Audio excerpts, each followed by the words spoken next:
Test 5. You will hear a number of different recordings and you will have to answer questions on what you hear. There will be time for you to read the instructions and questions, and you will have a chance to check your work. All the recordings will be played once only. The test is in 4 sections. At the end of the test, you will be given 10 minutes to transfer your answers to an answer sheet. Now turn to Section 1. Section 1. You will hear a man phoning to complain about a flight. First, you have some time to look at questions 1 to 3.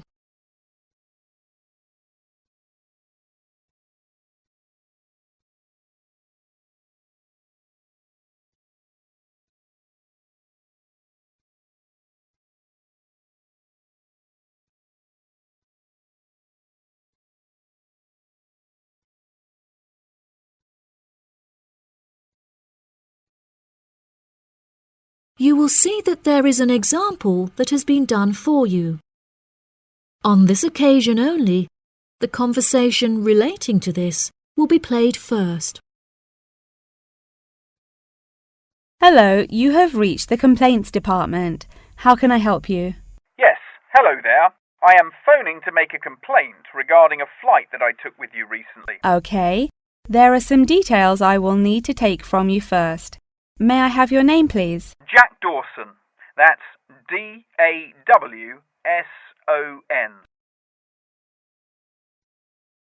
The name of the man is Jack Dawson, so Dawson has been written in the space. Now we shall begin. You should answer the questions as you listen, because you will not hear the recording a second time. Listen carefully and answer questions 1 to 3. Hello, you have reached the complaints department. How can I help you? Yes, hello there. I am phoning to make a complaint regarding a flight that I took with you recently. Okay. There are some details I will need to take from you first.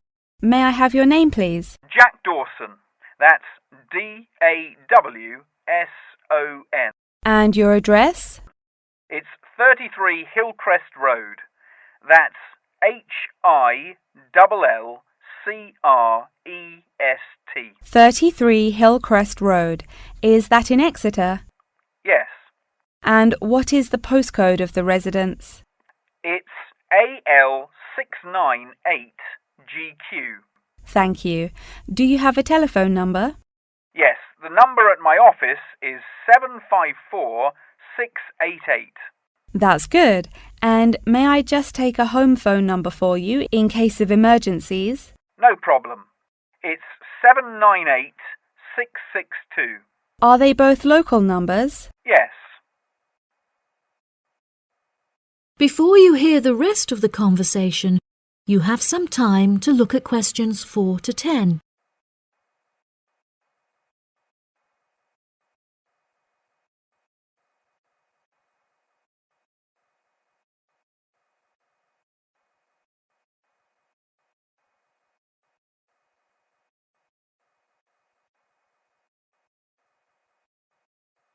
Now listen and answer questions 4 to 10.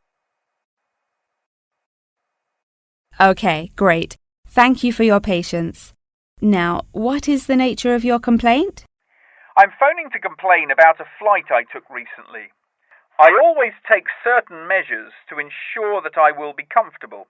For example, I always pay the additional cost for extra legroom, and I always arrive punctually for the flight to make sure that I'm seated beneath an air conditioner. Unfortunately, I was disappointed to find that the air conditioning on the plane was broken, so I spent the entire flight in discomfort as it was too hot and the air was stuffy. I see. I do apologize for this fault with the air conditioning. Now, while I have you on the phone, would you mind answering a short questionnaire regarding your recent flight? Sure. Okay. let's get started. What did you think of the food that was served to you during the flight? I thought that it was inexpensive and quite delicious. However, I was still very hungry afterwards, as it was a very small portion and more of a snack.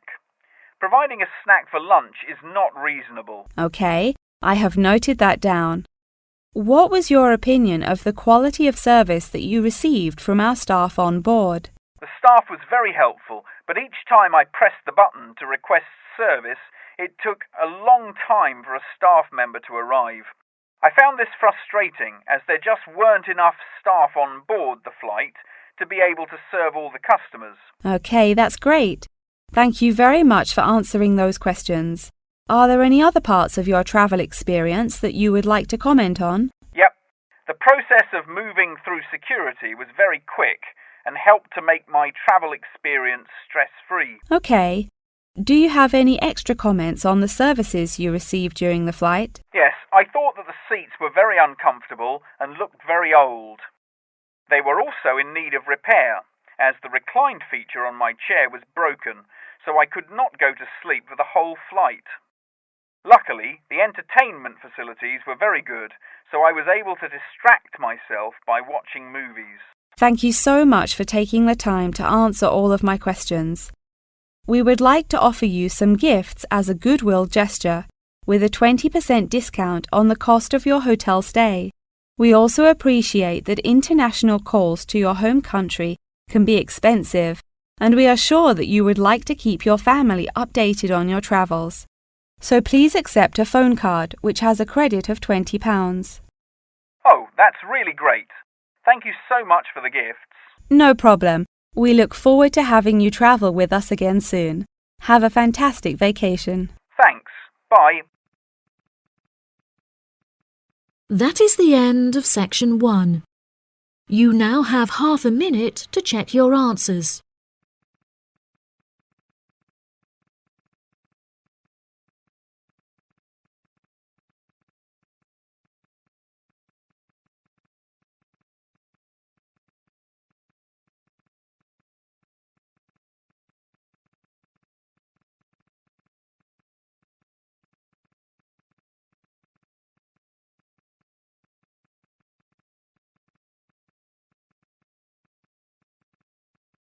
Now turn to section 2. Section 2. You will hear part of a talk given by a member of staff at a car rental company. First, you have some time to look at questions 11 to 16.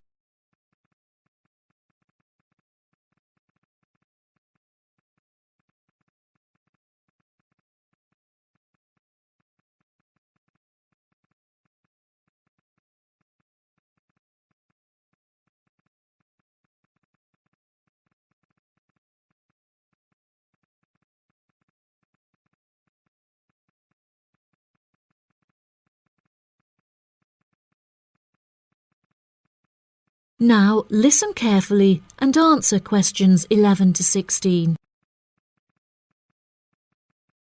Good morning, listeners, and welcome back to Star Radio. Today on the show, we have a visitor from Yazoo Car Rental, who is going to give us an insight into his company and into the public transport system. Welcome, Jonathan. Thank you for having me. Yes, I would like to start by introducing my company, Yazoo Car Rental. We are the cheapest and most reliable rental company in the city and have won multiple awards for the quality of our services. This success did not come easily, however, and it proved important that we stay fresh and are always thinking of ways to attract new customers. Our first attempt to do this was to offer a free gift with every car rental, which we were confident the customers would be very interested in. The offer of a free Hoover with each rental, however, did not attract any new customers, so we quite quickly stopped offering it. In 2002, a new taxi company opened next door to us, and we started losing a lot of business to them. So we introduced an offer that we hoped might compete with their service. We offered a new package where you could rent a car with a driver for a small extra fee. By introducing this offer, we found that all of our customers preferred to drive the cars themselves. So again, this offer was unsuccessful in attracting more customers. Learning from these mistakes, we decided to offer a package service where the customer no longer had to come to our offices to pick up the rental car.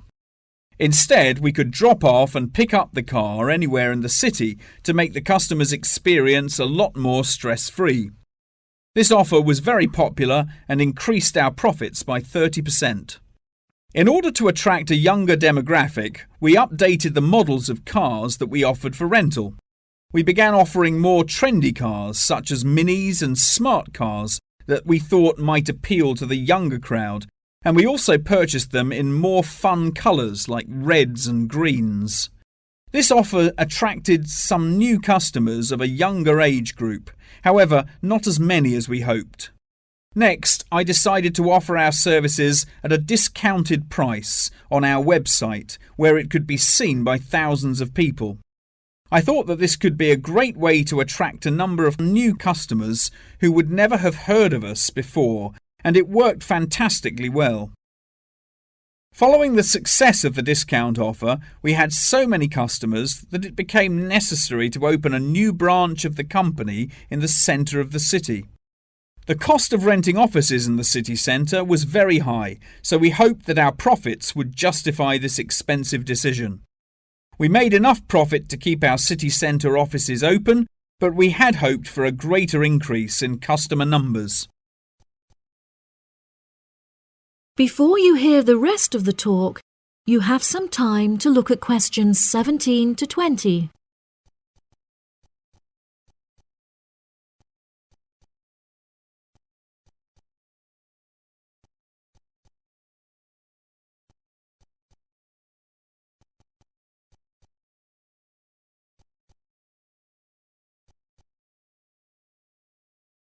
Now listen and answer questions 17 to 20.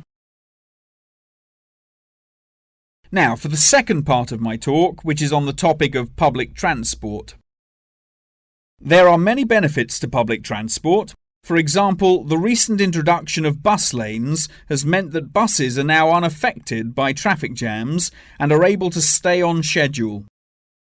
Unfortunately, as fewer and fewer people are taking the bus nowadays, the service has become quite inefficient. This reduction in passengers may be due to the stories in the newspaper about the dangers posed to pedestrian safety by the buses. However, this is largely untrue, as buses are responsible for far less pedestrian-related accidents than cars. I use the bus service often, as car petrol is so expensive nowadays that the bus is far more affordable. However, if I am in a rush, I prefer to take a taxi, as they tend to get you to your destination very quickly, so you can remain punctual for your appointments. I also very much enjoy flying to my destinations, as the service is incredibly fast and the airports are always very easy to find. Personally, my favourite mode of transportation is the bus. Due to the lack of people using the service, I have found that the buses are never overcrowded, so there is always a seat available. They are also never dirty, as they get cleaned regularly. However, I have found that sometimes the bus can be over a half hour behind schedule, which can be very frustrating. There has been a lot of fluctuation in the price of bus tickets in the last couple of years. In the past, £1.80 for a ticket was enough to sustain the bus companies. However, as the price of fuel increased, so did the ticket prices. Now the ticket prices are declining as the bus companies try to encourage more people to use their service again. Well, that's all from me today. Thank you for listening. That is the end of section 2. You now have half a minute to check your answers.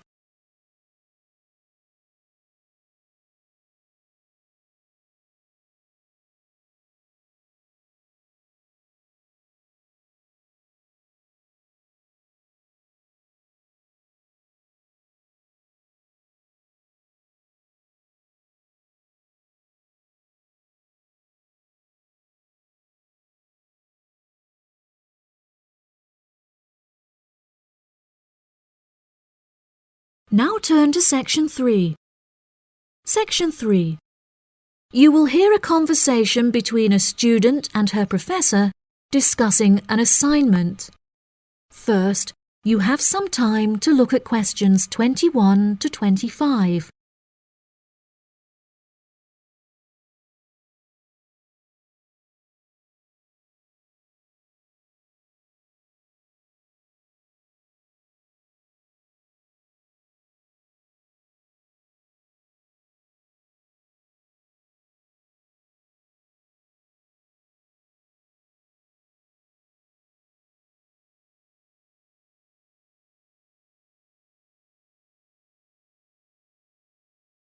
Now listen carefully and answer questions 21 to 25. Excuse me, Dr. Thompson. May I speak to you for a minute? Of course. Please come in. I'm Alexandra Jones. I'm studying business here at the university, and for my assignment I have to carry out a survey of people who own their own organizations. I heard that you are the founder of your own company, and I was wondering if I could ask you some questions about it. Yes, of course. Please fire away. Okay, great. We'll get started. Did you encounter any problems whilst you were starting your company? Actually, it was not as hard as I anticipated. I started out with very clear objectives, so I knew exactly what I wanted my corporate identity to be. It was very difficult to find the correct premises, as the property market in London is so competitive, but eventually I found the perfect site. The hardest part was structuring the business, as I had no formal template, so I had to create it myself. Yes, that is very impressive. Was it difficult dealing with staff? It's always tricky trying to satisfy a group of people with varying interests. However, I didn't encounter many problems. I found it very important to make the staff feel appreciated. So I hosted a staff day where we could all introduce ourselves and get to know each other as individuals. I was also able to talk to them about the type of work that they would be doing and gave them the opportunity to share with me the issues they had with the allocation of the work. Okay. Did you hire a management team or did you take on the role of the manager? Oh no, I already had enough tasks to take care of. I employed someone else to take on the role of the manager. However, he never consulted me before making decisions, so I was forced to let him go and hire someone else. And what did the other staff think of the new manager? They had a great deal of respect for him. It definitely helped that I consulted with them before hiring him. They were surprised that he has been so successful in his role at the company, despite the longer meeting hours. Since the company opened, has it had any great achievements? There are many aspects of the company that I am pleased with. However, there is one achievement of which I am particularly proud. I wanted a mural painted to brighten up our entrance area, so I decided it would be a great idea to invite the local primary school to create one for us. The youngsters had a great time, and I know they were thrilled to be included. Oh, that's lovely. Before you hear the rest of the conversation, you have some time to look at questions 26 to 30.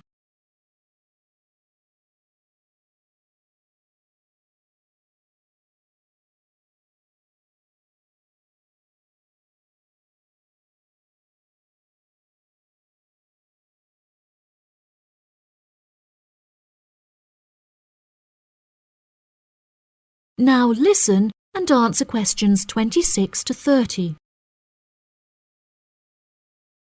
Have you encountered any major problems since you opened the company?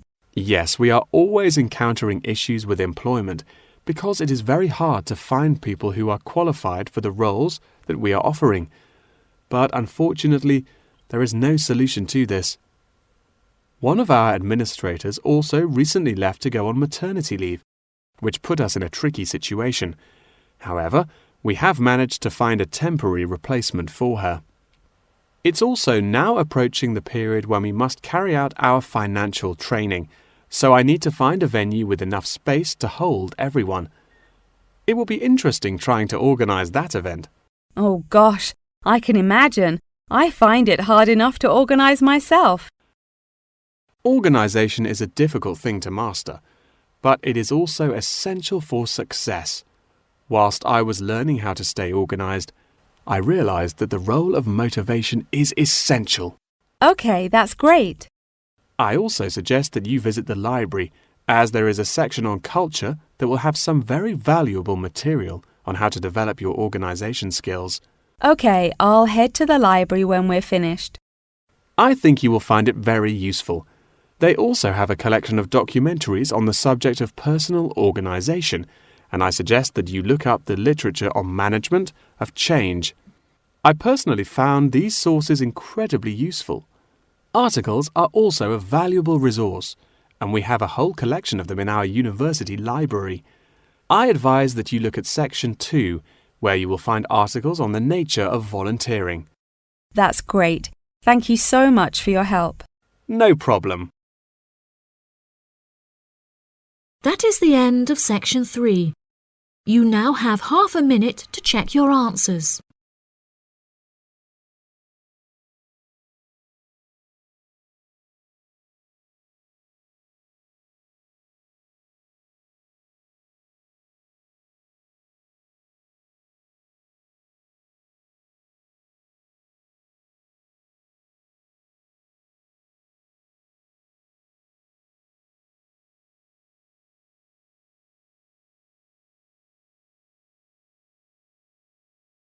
Now turn to Section 4. Section 4. You will hear a talk on the research of architecture. First, you have some time to look at questions 31 to 40.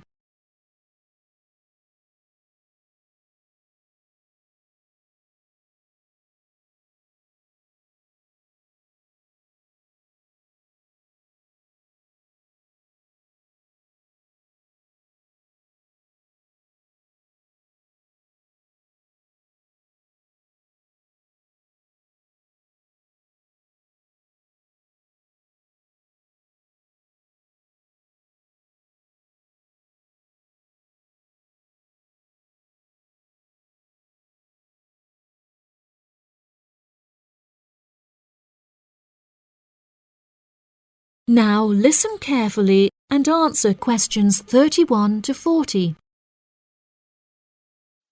Welcome, class, to your very first lecture in this series on architecture, conducted by myself, Dr. Torben Dahl. Today we will be looking into the relationship between climate and architecture, where I will be giving you a critical overview of the main climate influences that shape the design of buildings. Throughout this lecture series, we will be looking at the latest research into climatic design carried out by experts in the field, in addition to case studies and examples drawn from modernist practice, both in cities and rural areas.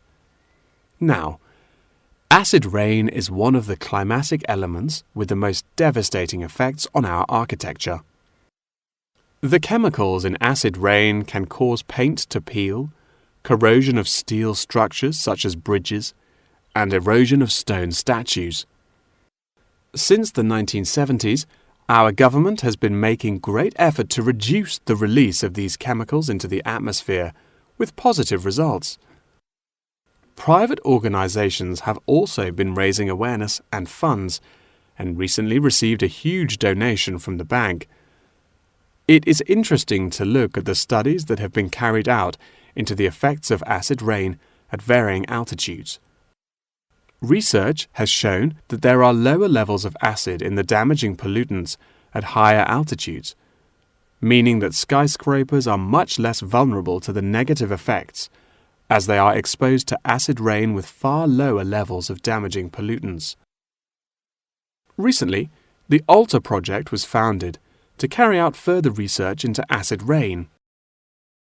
This project is directed towards studying the effects of acid rain on old, traditional buildings of stone construction that are vulnerable to damage caused by acid rain. Masonry is particularly vulnerable as it is easily corroded and weakened by the acidic chemicals. It is imperative that we protect these buildings, as they are valuable examples of our history and culture.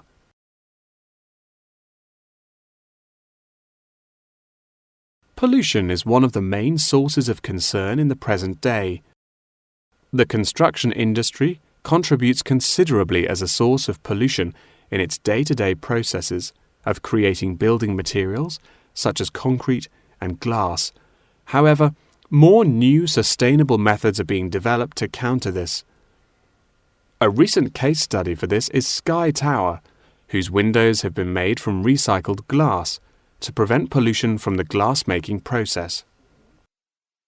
Water is the most problematic element to be considered in construction. It is imperative that construction elements, such as the insulation, are fitted into the building in dry weather to prevent it from getting wet. This makes winter an undesirable season for construction, as the heavy rainfall can have adverse effects on the building. Another climate type that has an enormous effect on buildings is humidity. Constructions made of steel and stone are largely unaffected by humidity. However, it can have a serious effect on wooden constructions if the timber has not been correctly treated. Moisture from the air can condense in the grain of the wood, which then swells and shrinks in proportion to the magnitude of change in its moisture content. This variation in size can have disastrous consequences. In areas of the world that are prone to earthquakes, certain design and environmental conditions are preferable for protecting buildings in the event of a tremor. Engineers have come up with numerous building procedures to help minimize shaking in buildings. For example, tall buildings have height restrictions and counterweights, and multi-story buildings have reinforced floors and walls. Ground conditions are a cause for worry in many constructions, as often the soil is of the wrong density to protect the foundations. Luckily, technology has now been developed that can help to minimize damage by earthquakes. Seismic sensors can give prior warning when an earthquake is about to happen, so that preparations can be made to protect both the people and the buildings from harm. The movement of building structures can now also be measured and monitored over time by architects. It has been expressed by architects within the design community that it would be valuable to be given special courses for designing buildings within earthquake zones. Guidelines are also expected to be produced by the government in the near future that will give architects a universal checklist to follow. That wraps up the lecture for today. Please remember that attendance is mandatory. That is the end of section 4. You now have half a minute to check your answers.